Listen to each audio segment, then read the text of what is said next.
Buenos días. Vamos con el último subtema de la competencia número 1. Vamos a hablar de los órganos linfoides. En clases pasadas les había comentado que el sistema inmunológico se encuentra descentralizado, lo que significa que las células del sistema inmunológico no se encuentran localizadas en un solo órgano, en un solo tejido, sino que se encuentran en diferentes zonas o en diferentes regiones del organismo. Bueno, pues en condiciones normales, las células del sistema inmunológico se encuentran circulando en la sangre, en la linfa, están distribuidas en casi todos los tejidos del cuerpo y esto es muy importante para la generación de las respuestas inmunológicas. Estas células van a formar grupos anatómicamente muy bien definidos y altamente organizados en los órganos linfoides, pero también podemos encontrar a estas células del sistema inmunológico solamente diseminadas en algunos tejidos y sin mayor grado de organización.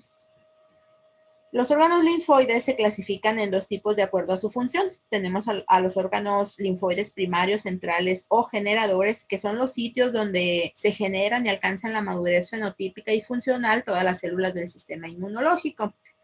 Los órganos linfoides secundarios o periféricos son sitios donde se van a iniciar y se van a desarrollar las respuestas linfocíticas ante los antígenos extraños.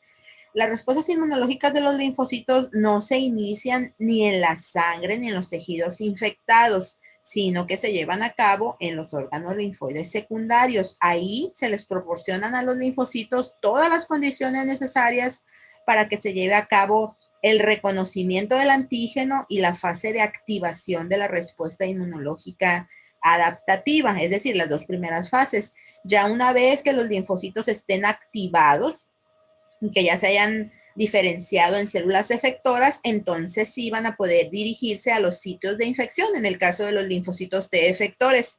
Y en el caso de las células plasmáticas, estas pueden dirigirse a la médula ósea y desde ahí, desde la médula ósea, pueden seguir produciendo y secretando anticuerpos específicos para los antígenos. Esos anticuerpos van a llegar hasta los sitios de infección y ahí en el sitio de la infección los anticuerpos ya van a eliminar al antígeno por opsonización, por neutralización, por ADCC o bien van a llevar a cabo la activación de complemento por la vía clásica. Bueno, aquí tenemos una imagen donde observamos nuevamente la clasificación de los órganos linfoides. Aquí están los primarios, aquí están los secundarios. Dentro de los primarios encontramos a la médula ósea y al timo. La médula ósea es el sitio donde se van a producir y o madurar prácticamente todas las células del sistema inmunológico. Aquí en la médula ósea es donde se lleva a cabo la etapa inicial del proceso de maduración de los linfocitos B. El timo, que es otro ejemplo de órgano linfoide primario, es el sitio en donde se va a llevar a cabo la maduración completa de los linfocitos T. Como órganos linfoides secundarios tenemos a los ganglios, al vaso, al sistema inmunitario cutáneo y al tejido linfoide asociado a mucosas que se abrevia como MALT. Estos son ejemplos de órganos linfoides donde los linfocitos maduros, porque ya se maduraron acá, pero vírgenes, son activados por el antígeno, ya que en estos sitios se concentran tanto los antígenos que entren por diferentes partes del organismo como las células presentadoras de antígeno y los linfocitos vírgenes. Aquí es importante resaltar que la composición de los órganos linfoides secundarios no es fija. Eso quiere decir que no van a ser siempre los mismos linfocitos, por ejemplo, los que van a estar en el ganglio linfático, sino que unos entran, otros salen. ¿Sí? Eso quiere decir que la composición no es fija. Los órganos linfoides, como pueden verlo aquí en esta imagen, se dividen como en dos tipos, ¿no? Aquellos como los ganglios y el vaso, que son órganos que están encapsulados, es decir, están delimitados o rodeados por una cápsula y que están altamente organizados. Y aquellos tejidos como el sistema inmunitario de piel o de mucosas, en donde los linfocitos no están encapsulados ni tampoco están tan bien organizados como en el caso de los ganglios y el vaso. Empezaremos con los órganos linfoides primarios, la médula ósea y el timo, enfocándonos en linfocitos. Bueno, pues el proceso de maduración de los linfocitos B en la médula ósea y de los linfocitos T en el timo sabemos ya que consiste en la adquisición del BCR o del TCR. Del timo, los linfocitos T salen con su receptor ya funcional, ¿no? Y la maduración de los linfocitos B en la médula ósea es casi completa. Solo que para que un linfocito B esté completamente maduro se requiere la coexpresión de dos clases de anticuerpos o BCRs en su superficie. De la médula ósea, el linfocito B va a salir con una clase de receptor y luego se va a dirigir al vaso y ahí va a llevar a cabo la coexpresión de los dos receptores que requiere para considerarse un linfocito B completamente maduro. Hacemos médula ósea. Bueno, sabemos que la médula ósea es el sitio donde se lleva a cabo la hematopoiesis y la hematopoiesis al inicio de la gestación se lleva a cabo en el saco vitelino. Al tercer mes, más o menos, ese papel lo asumen el hígado y el vaso y en el séptimo mes de la gestación será la médula ósea la encargada de dicha función. Después del nacimiento y en la etapa adulta, la hematopoiesis ocurre principalmente en la pelvis, en las costillas, en el cráneo, en las vértebras, en el esternón. El hígado y el vaso en la etapa adulta pueden retomar esa función hematopoyética en caso, por ejemplo, de una demanda extraordinaria de células sanguíneas, como por ejemplo que la médula ósea esté alterada o que haya una hemorragia importante o alguna otra enfermedad. Aquí observamos estructuralmente cómo es la médula ósea. Es una red esponjosa que está situada entre trabéculas, estas son las trabéculas, está situada entre trabéculas largas. Estos huecos que existen en la médula ósea tienen precursores de las células sanguíneas, tienen células grasas y tienen fibroblastos. Además, distribuidos por toda la médula ósea, también vamos a encontrar pues aquellas células plasmáticas que dijimos que se generaban en los órganos linfoides secundarios, pero que se venían a vivir acá y desde aquí producían y secretaban anticuerpos. También linfocitos de memoria pueden venirse a vivir a la médula ósea, además de que aquí en la médula ósea residen una gran cantidad de macrófagos. Ya sabemos que en la médula ósea se lleva a cabo la generación de células sanguíneas y esa generación de células sanguíneas está mediada por ciertas proteínas que son citocinas conocidas como factores de crecimiento. Aquí en la médula ósea todas las células sanguíneas se generan a partir de una célula troncal hematopoyética que tiene la característica de la autorrenovación, porque cada vez que esta célula troncal se divide, una de las células hijas va a mantener las propiedades de célula troncal y la otra ya va a poder diferenciarse a lo largo de una línea particular. Las células troncales se caracterizan o pueden ser identificadas por la presencia de marcadores de superficie, como por ejemplo el CD34. Las células troncales son CD34 positivas y este es un marcador que puede utilizarse para identificarlas y para purificarlas. La proliferación y la maduración de todas estas células en la médula ósea les decía que está estimulada por las citocinas, que son conocidas muchas de ellas como factores estimuladores de colonias, porque al principio se detectaron por la capacidad que tenían para estimular el crecimiento y el desarrollo de varias colonias de leucocitos o de eritrocitos a partir de células medulares. Estos factores de crecimiento o estas citocinas son producidas por todas las células estromales y por los macrófagos que residen en la médula ósea. Esto va a proporcionar un microambiente local para que la hematopoiesis pueda llevarse a cabo. También los linfocitos T que han sido activados por el antígeno y los macrófagos activados son capaces de producir este tipo de factores de crecimiento, lo cual va a proporcionar un mecanismo para el reabastecimiento o el reemplazo de los leucocitos que pueden haber sido eliminados durante una reacción inflamatoria o inmunitaria. Hablemos ahora del timo. El timo es un órgano que se encuentra localizado en el mediastino anterior, es decir, en la mitad de la caja torácica. Es un órgano plano que tiene forma piramidal, es bilobulado, tiene una base y tiene un ápice. La base se encuentra descansando sobre el pericardio, mientras que los ápices se encuentran ligados a la glándula tiroides. Aquí podemos observar al órgano bilobulado y aquí un acercamiento de uno de los lóbulos. Cada lóbulo se encuentra rodeado por una cápsula de tejido fibroelástico, de la cual se van a desprender prolongaciones o septas que van a dividir al lóbulo en pequeños lobulillos. A su vez, cada lobulillo va a tener dos regiones. Va a tener una región externa que se conoce como corteza y una región media que se conoce como médula. Aquí tenemos un fragmento de tejido tímico teñido, en donde podemos observar nuevamente las dos regiones en este lobulillo. Tenemos a la corteza que se tiñe fuertemente con los colorantes debido a que la densidad de linfocitos T en esta región es mayor, y podemos ver que la médula se tiñe más tenuemente porque aquí la densidad linfoide es mucho menor. Cuando un linfocito T sale de la médula ósea inmaduro y entra al timo, se conoce como timocito. Además, aquí en la corteza, además de los timocitos, hay células epiteliales y hay algunos macrófagos. En la médula, además de los timocitos, va a haber también células epiteliales, va a haber macrófagos y va a haber células dendríticas. Aquí observamos un lobulillo de igual manera. Observamos en esta parte, que es la corteza, una densidad linfoide mucho mayor que aquí en la médula. Observamos otros tres tipos celulares que juegan papel muy importante en la maduración de los timocitos.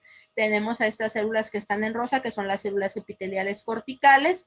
Estos que están aquí en amarillo son macrófagos. Tenemos células dendríticas y tenemos células epiteliales medulares. Todas estas células desempeñan un papel muy importante, como les digo, en la maduración de los timocitos, ya que producen, por ejemplo, factores de crecimiento, producen citocinas y producen quimiosinas que van a dirigir el tránsito de los timocitos desde la corteza hacia la médula. Por ejemplo, las células epiteliales corticales o de la corteza producen interleucina 7, que es necesaria en fases tempranas del desarrollo de los linfocitos T. Además, las células epiteliales medulares, así como las células dendríticas, van a desempeñar una función muy importante en la presentación de antígenos propios a los linfocitos T en desarrollo, y van a provocar la eliminación de esos timocitos en caso de que estos expresen un receptor autorreactivo. Los corpúsculos de Hassall son estructuras características que solamente pueden ser encontrados en el timo. No se sabe a ciencia cierta cuál es su función. Se cree que son células epiteliales en degeneración. Pero lo que sí es que son características del timo y parecen como una cebolla que ha sido cortada a la mitad. En esta imagen podemos observar, es una micrografía electrónica de barrido del timo, podemos observar a esas células que están en íntimo contacto con los timocitos, que esos serían los timocitos, las bolitas, y el resto serían las células epiteliales que cumplen una función muy importante en la maduración de estas células.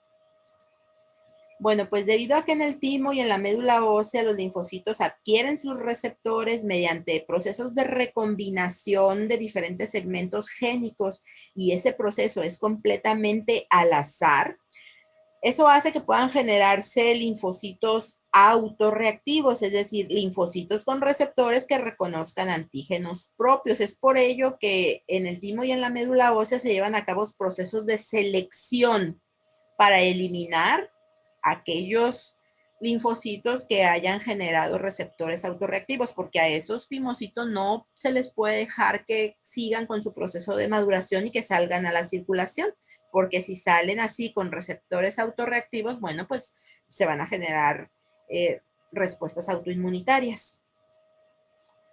Entonces, vamos a hablar de los procesos de selección en timo, aunque lo mismo sucede en el caso de la médula ósea, ¿no?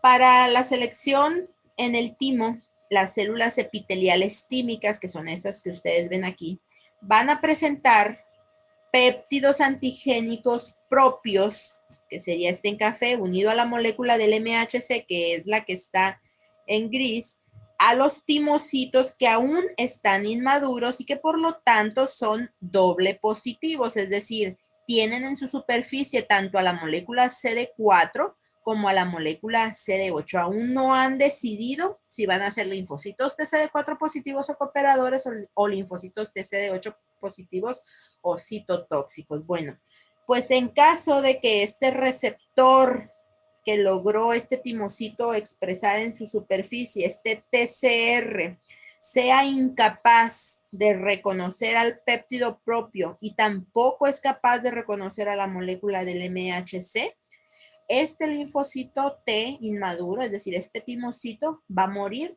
por apoptosis. No es un timocito que haya expresado un receptor funcional, porque no puede llevar a cabo el reconocimiento de un péptido unido a la molécula del MHC.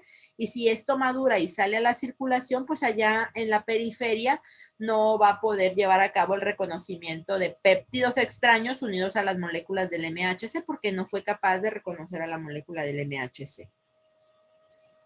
Ahora, si el reconocimiento del péptido propio unido a la molécula del MHC es muy fuerte, el timocito es también seleccionado para morir por apoptosis en un proceso que se conoce como selección negativa. Es decir, los extremos no son buenos, ni que reconozca muy fuertemente, ni que no reconozca nada. Eso lo lleva a morir por apoptosis.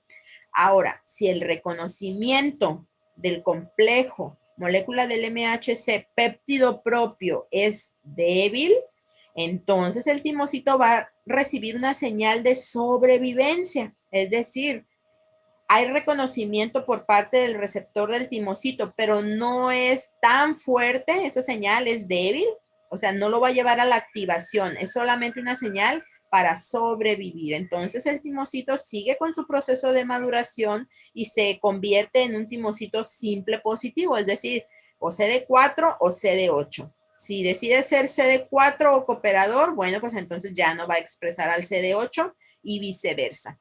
A este proceso de rescate de la apoptosis y la conversión del timocito a simple positivo se le conoce como selección positiva.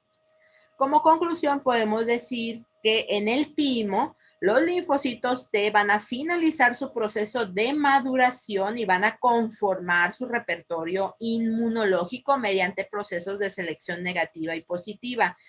Esto es un proceso que es un proceso muy difícil, ya que más del 95% de los timocitos que están en el timo van a morir o van a ser inactivados porque no lograron expresar un receptor funcional o porque expresaron un receptor que es autorreactivo.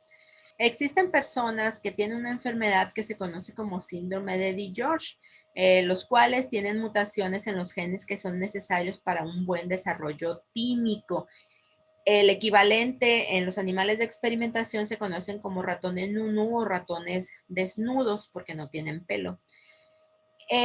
Estos individuos que tienen síndrome de DiGeorge son altamente susceptibles a los microorganismos de tipo intracelular porque al no tener un sitio donde se lleve a cabo la maduración de los linfocitos T, pues no tienen linfocitos T que los defiendan en contra de ese tipo de microorganismos. Sabemos que la inmunidad celular y los linfocitos T es el principal mecanismo de defensa con el que contamos en contra de microorganismos de tipo intracelular.